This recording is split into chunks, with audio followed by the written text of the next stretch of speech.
30 and Guinn is 28. Grant has a substantial edge in the height and in the reach, as he usually does in his fights. Michael Grant coming in with the nice record and very good credentials. Guy that started in football and then came into boxing, has gone up the ladder. I'll tell you, Michael Grant is very impressive looking. No standing 8 count when you look at the rules here. No 3 knockdown rule. Only the referee can stop the fight, and a fighter cannot be saved by the bell at all. So they're the key particulars for Michael Grant and for Dominick Guinn as they make their way toward the stage.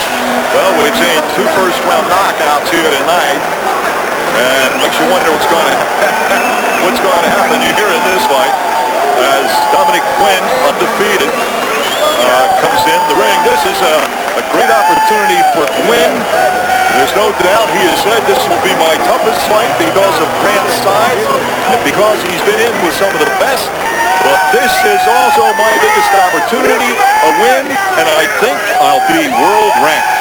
Yeah, this is a major step up for him, and it's the appropriate time to step up. He's 21-0 with 16 knockouts, and do you want to keep beating guys that are not known, or do you want to get enough of them under your belt and then take the risk, hoping you can step up? And tonight, he takes a step up against the guy who has run off a nice winning streak. But basically, in some people's eyes, might still be vulnerable, and so it's a good time to fight him. Well, there's no doubt about it, Dave. This is the toughest competition he's had in his career so far. And he's a smaller man. And if you looked at him at weigh-in yesterday, Grant just towered over this fellow. But yet there are people here at ringside that really feel that Guinn's going to knock Grant out. Because the question comes up, does Grant really have the heart of a fighter? He's got the physical tools, tremendously impressive physically, but does he have the heart of a fighter? He's been questioned throughout the last year. This is a guy that had victories over Andrew Galata, Lou Savarese, David Izon, Obed Sullivan. Some pretty good fighters in there. And then stopped by Lennox Lewis for his first loss, and then right after that by Jameel McCline. It's also where he injured an ankle right off the bat. A bizarre scenario. And then he came back and beat up guys that people didn't know, but he worked his confidence, and after several fights back, they brought along very well. Fortunately for Michael Guinn, he had backing to begin with, and so he has people looking after him, and that interest is what has saved his career. According to Teddy Atlas, he says Grant needs more consistency and reliability and technique. He needs to control the distance and range, keep his opponents at the end of his jab, and be a pro in every situation for each second of every 3-minute round. And he is in the midst of a 7-win comeback, and they're not household names that he's beaten in that comeback. Here's Michael Buffer with the official introduction. Welcome to an evening of professional boxing brought to you by Main Events, along with Budweiser and HBO Sports. The first bout brought to you in association with Cedric Kushner Promotions. All bouts are sanctioned by the New Jersey State Athletic Control Board. The 3 judges at ringside for this first bout will be Pierre Benoist, Hilton Whitaker, and Luis Rivera. And when the bell rings, your referee in charge of the action, Benji Estevez. And now, ladies and gentlemen, from Atlantic City, New Jersey, 10 rounds of boxing. This is in the heavyweight division. Introducing first, fighting out of the blue corner, wearing red trimmed with black, he officially weighs 218 pounds. A perfect professional record consisting of 21 bouts, 21 victories, including 16 knockouts. From Hot Springs, Arkansas, here is the undefeated Dominick Southern Disaster Guinn. And his opponent across the ring, fighting out of the red corner, wearing white, trimmed with black, he officially weighed in at 254 pounds. As a professional, an excellent record consisting of 38 victories, including 29 knockouts with only 2 defeats. From Norristown, Pennsylvania, ladies and gentlemen, Michael Grant.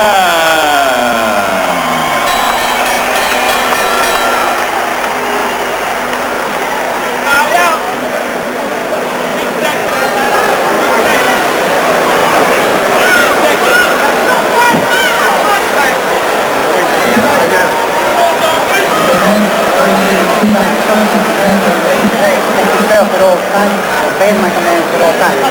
Okay? Come salute. This is this right here, cut off. Okay, it's a little high. Right, got it? We're all straight with that. There's a belly button here, we're all straight there. Cut it up, good luck for you. They look like they're in two different weight divisions. It usually looks that way when you're up against Michael Grant. You know, it's interesting. They picked the shortest rep to do the two biggest guys, and the biggest rep, Eddie Cotton, to do the little guys. So I can't figure, but there he is. That's Benji Estevez, who is a good rep here in New Jersey, but he's got two mammoth people to control. Round one.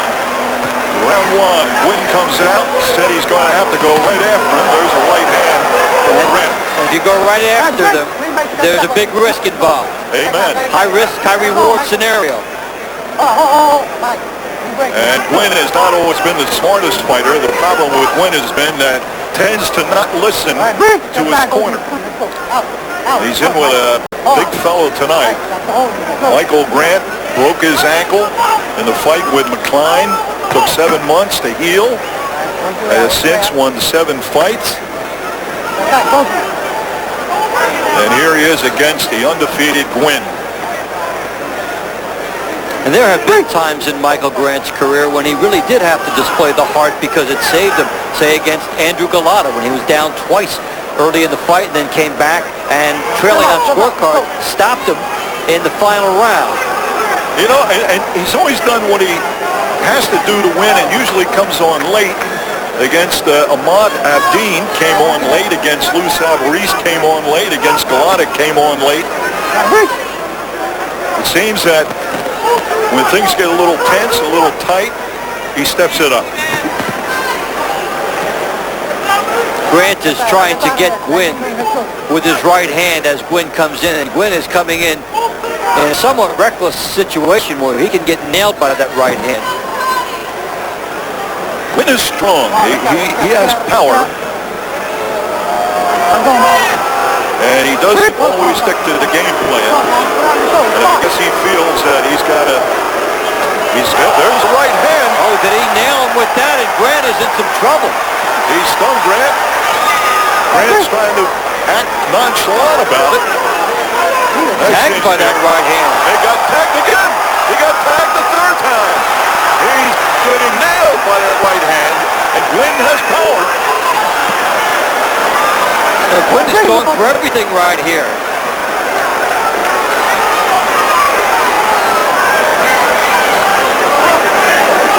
He really nailed Michael Grant with some shots. They were straight, accurate right hands. And he's decidedly the smaller man, giving way in height and reach. Not intimidated, obviously. First round action. Guinn in the red trunks, Grant in the white trunks. Just as the crowd was starting to unfurl a cascading of boos, Guinn delivered some big shots. Now this style will not please this crowd, but somebody's going to be able to punch out of this. That's the end of round one.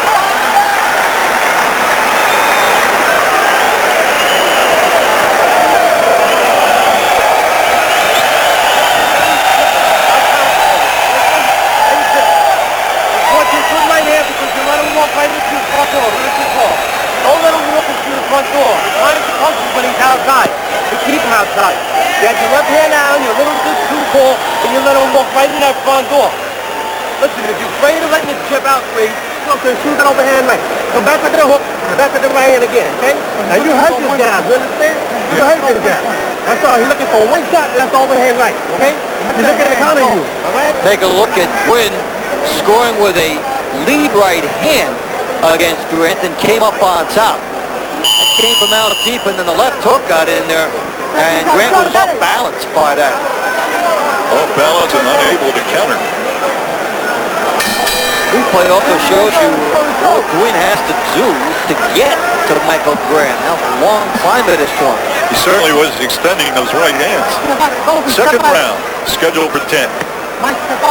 Here in sold-out Boardwalk Hall in Atlantic City. Everybody anticipating Ward Gaddy 3 coming up next. But right now, They got two big guys who have championship aspirations. Grant has said, I'm trying to win a heavyweight championship, and this is the path. I'm looking forward to it. But he had a rough first round. Well, his chin was exposed in that first round. He had some trouble. And he's had some trouble in the fight early. But he can't hit.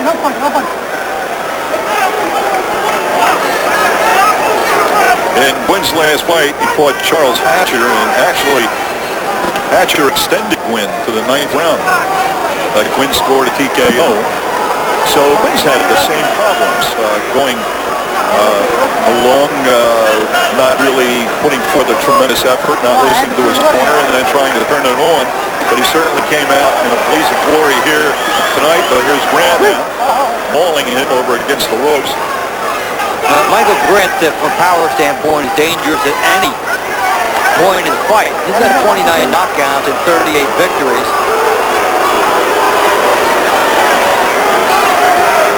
The style of this fight is interesting in that Guinn is trying to get in tight here on Grant and then find a way to spin out of there and land a power shot. Just reminded me of John Ruiz, who comes in, throws one punch, and grabs you. And you can see that based on the height and reach differential, there's no other way for Guinn to fight other than to be on the inside and continually avoid getting hit. And he gets nailed as Grant finds some room. Grant's got to let his hands go, too.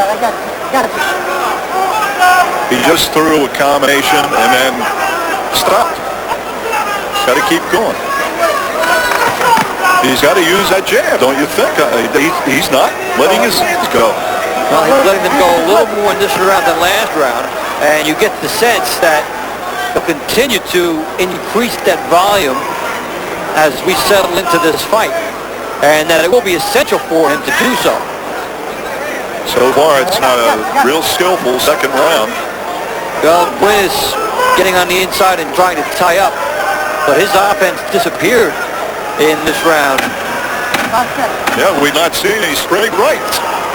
And this is the end of round 2.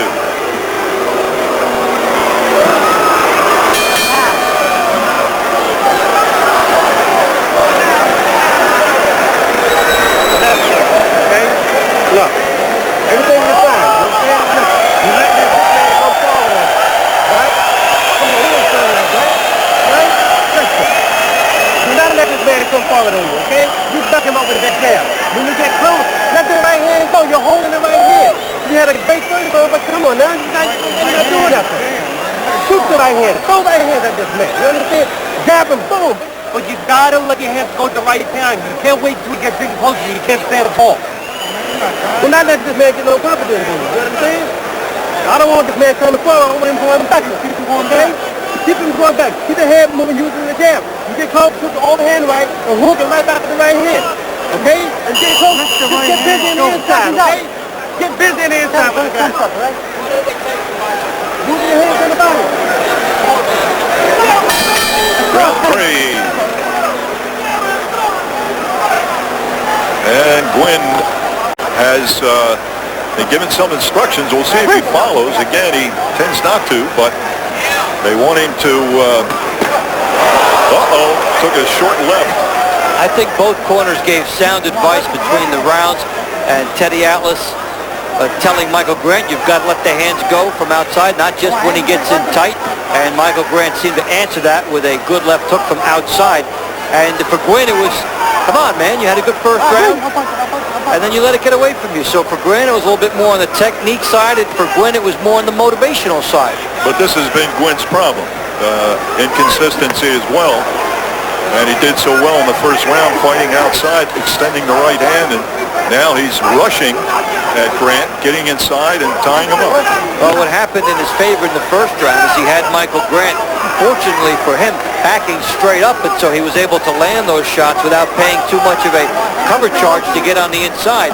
And in the second round, Grant took away some of that, so Guinn went inside, and he's disappeared in there. And it's turned into a wrestling match. Now you can see the idea of trying to bob and weave and get inside the bigger man.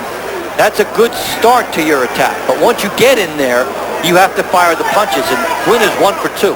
Would you say then, if he got inside, and Guinn has been known to try and knock people out, why not get inside and go to the body? He's got a big body to go to. Absolutely. When he gets inside, he has to go on the attack.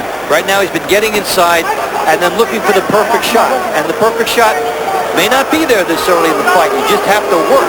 If this is the way you want to fight and grind it out, then you have to grind it on the inside.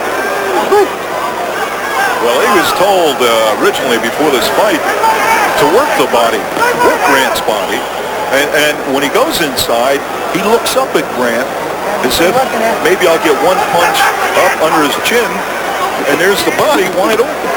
I think if you would pound on the body for a while, that would bring the chin down. It would over the course of time, and for some fighters that's a more meticulous way to go, and that's one reason he didn't go downstairs, Dick. He had a plan and he didn't even tell his corner. A left hand, a left hook, drop Grant, says I'm okay. What an explosive shot by Guinn, and he's rocked Michael Grant. He just threw a nice right hand, too. And he may be in danger of being stopped because of the way he fights at Grant's power, but he's also gotten to Michael Grant a few times, and that was a thunderous left hook. Well, I guess we can forget about the body work. It's still nothing wrong with it. And this will end it for round 3. Grant down and up.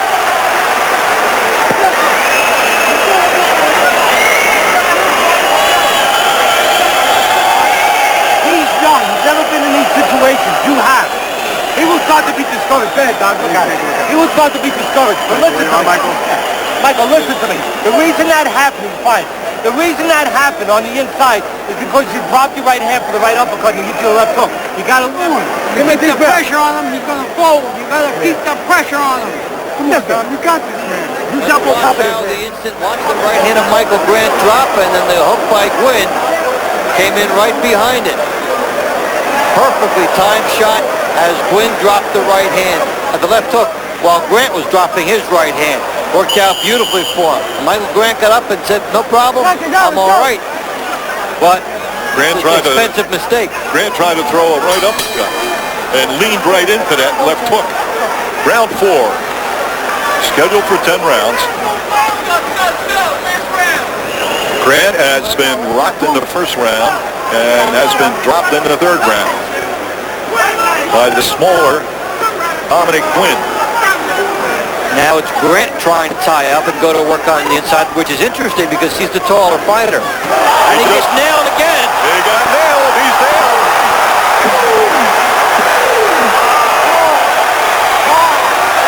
And he says, I'm all right, to his corner. Guinn has explosive power, really tremendous leverage. Sticks the left hand in, rocks him again. Michael Grant not tying up, and that's a big problem. He goes down again. And Grant's on his back.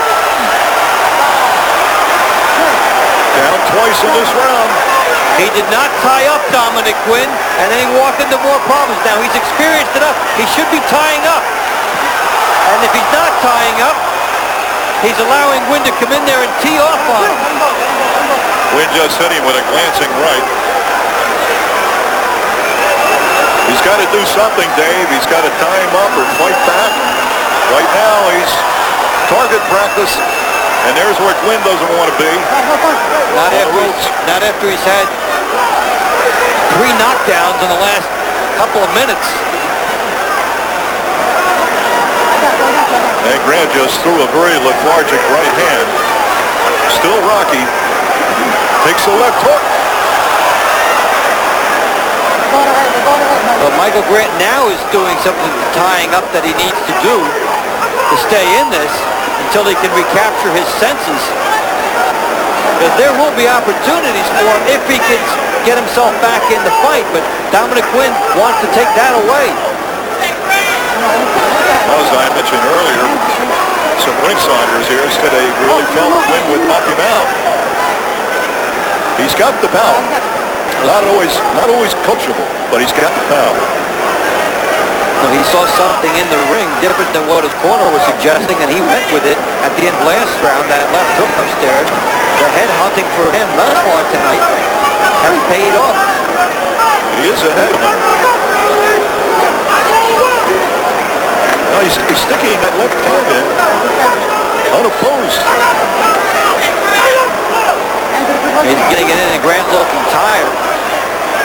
Grant is still hazy and takes a right cross, a left hook.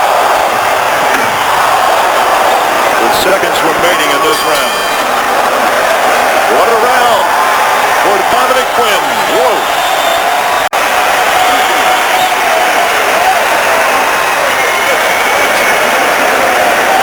You have nothing to lose now. Let your hands go. Yeah, take a look out. How do you feel right now?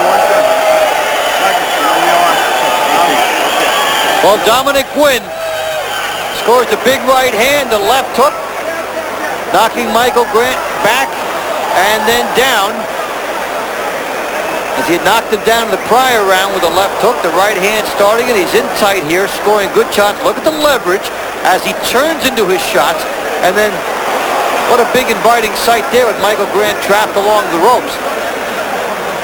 Now with Michael Grant not tying up, Guinn is able to come in again and then tackles him after he was already on the way to the floor. So that's knocking a man down and covering him so you don't get hit after that. Very, very impressive left hook Guinn has. It's a short, choppy left hook. Well, Michael Grant is already in a situation in round 5. He might as well just gamble for a knockout now because on the scorecards, he'd have to sweep the cards to win. He's already in a must-knockout win situation for all intents and purposes. How would you have called that second round? The second round, I would have called it 10-8. The first knockdown round 10-8, and the last round 10-7. 2 knockdowns in the round, officially called. So he has to just figure that the power is the answer tonight if he's going to provide the answer.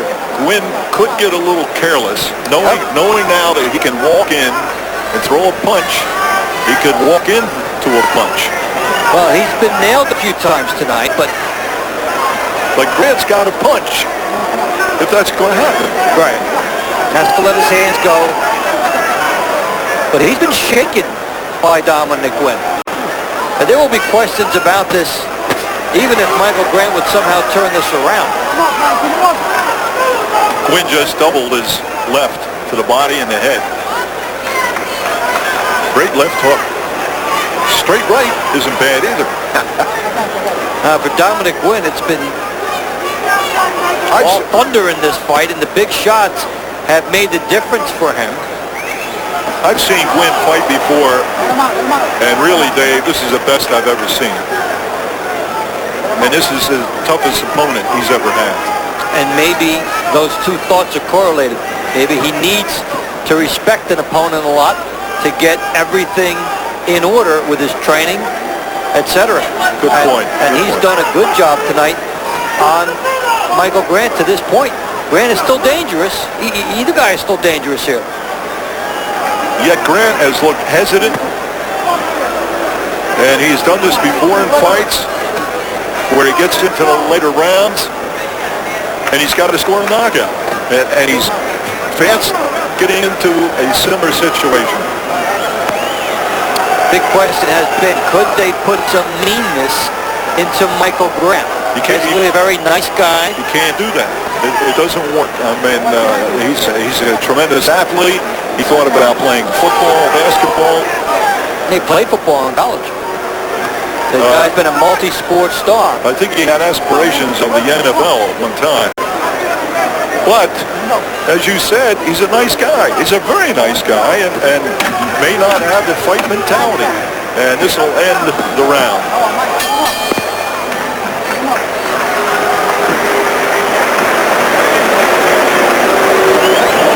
You know what? I'm trying to be fucking patient with you.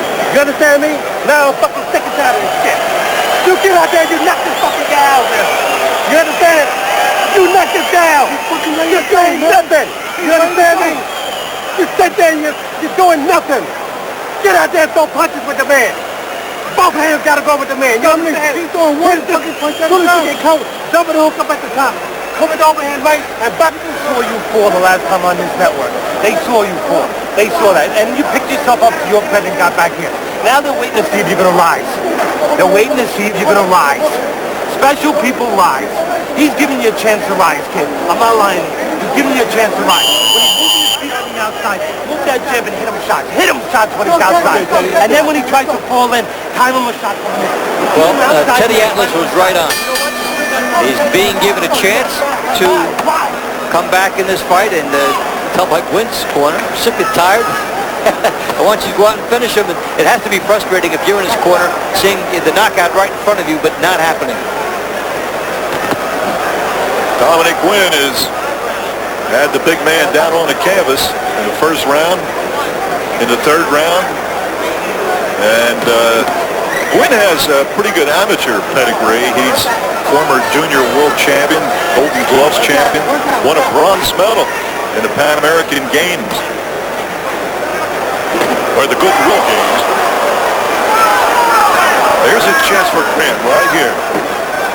So let his hands go. Didn't do it. Oh, there's a left to the chest of Guinn. That was a bud. Guinn's people were on him between rounds about slowing down his attack. They wanted to get upstairs, fire those shots that hurt Michael Grant, and put him on the floor before. He's compiled himself a nice cushion on the scorecards. He's got to watch out, though. He doesn't walk into a right hand. And if you stop altogether, you have even a bigger shot of walking into something than if you're gambling. You're just sitting there waiting. Nothing's happening. The other guy's going to get more confidence. And you see Michael Grant loading up. I mean, the jab hasn't been there, and he should be using that more. He's just trying to load up with everything whenever he does fire. He's a big man. He's much more in weight than Guinn, and I would think if he worked Guinn's body, wearing down quickly.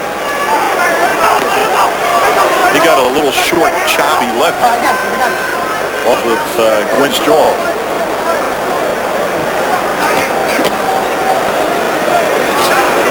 Guinn trying to work on the inside after the tie-up. Sixth round action. And the crowd booing a little bit. No, they don't like the in-tight paddling because there hasn't been enough of it. These guys get on the inside and they're not working enough. Now, Grant just fired out a good jab. Yep. Why doesn't he do that more? He might be in the process of starting to do that more, unless Guinn can take that initiative away. Seeing Grant's confidence drop after the knockdowns, slowly come back in the last round and come to a new level. And the question is, will he continue to pour through onto another level of confidence, or does Guinn take it away? Grant also just sneaked in a short, choppy right to the jaw in the final seconds of round 6.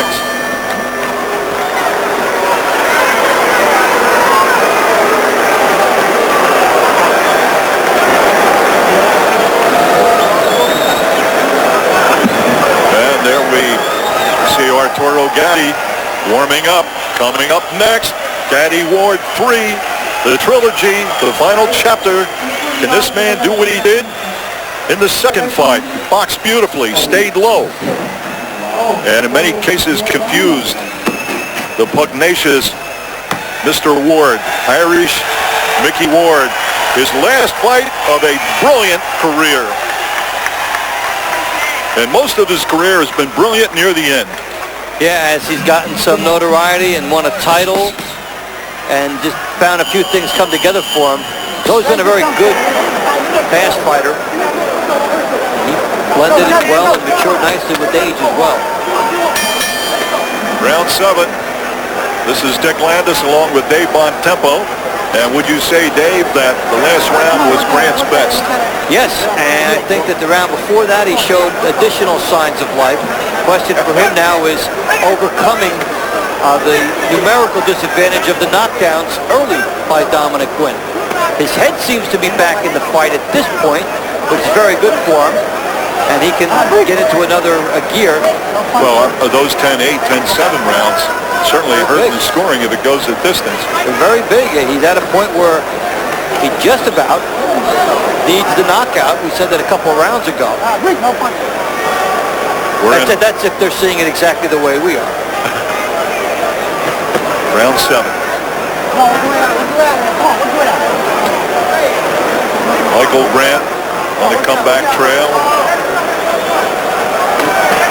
Lost on one punch to Jameel McCline, broke his ankle.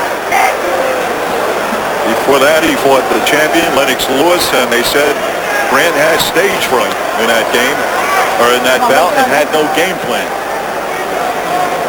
Well, we saw Lennox Lewis do that to Andrew Galata also. A very quick starter and dangerous early on. He gets rocked again, does Michael Grant. He took a counter right. There we go. That was a counter right hand. He's in deep trouble now. They have to stop him. That's it. And Guinn did with the ringside set. TKO in the 7th. What a big win for him. And he exposed another problem for Michael Grant with his chin. I mean, Michael Grant was able to put together some wins to get back to this point, and this is a crossroads fight for him. And it would have to raise some questions about the shots he would take in fight. I think it was impressive, Dave, was the fact he was not intimidated. He came out, he went right after Grant. Grant looked hesitant. Grant maybe thought that he was going to knock Guinn out easily. And just rocked him, put him down in the 1st, put him down in the 3rd, and caught him with a counter right here in the 7th. And we'll take a look. Here is the beginning of the end. Again, Grant throws the right uppercut and gets nailed for the counter. A hook and then another hook, and then he's wobbled. 4 shots here, and then the big hook there. That was the punctuation mark, and then the one he didn't need because the referee was not in between them yet. Great sequence here by Dominick Guinn. Started with the uppercut by Grant, and then he pays for the missed uppercut. Now, Guinn just missed with that left hook. He stays on him, wants to set up the hook again. He's pawing, and boom! That's the lights out shot. And then he gets hit with one more after that. He wanted to go back to that left hook, and he finds it. There's the first one, and then he'll keep going. He'll still set it up. He's throwing right, but he's sticking the left hook. Setting up, watch the leverage, watch him set it up, watch him turn into that next big shot. Right there. Dominick Guinn, an exquisite power performance in this bout.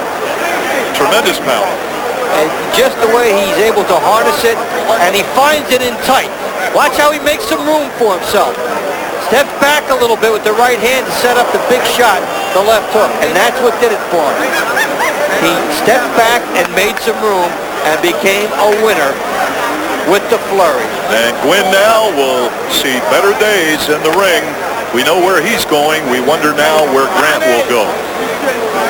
Let's get the official time from Michael Butler. Ladies and gentlemen, referee Benji Estevez calls a halt to the bout. The official time, 1 minute, 21 seconds of round number 7. The winner by knockout victory. His record now, 22 victories, 17 KOs. He is still the undefeated dominant, the Southern Disaster Guinn.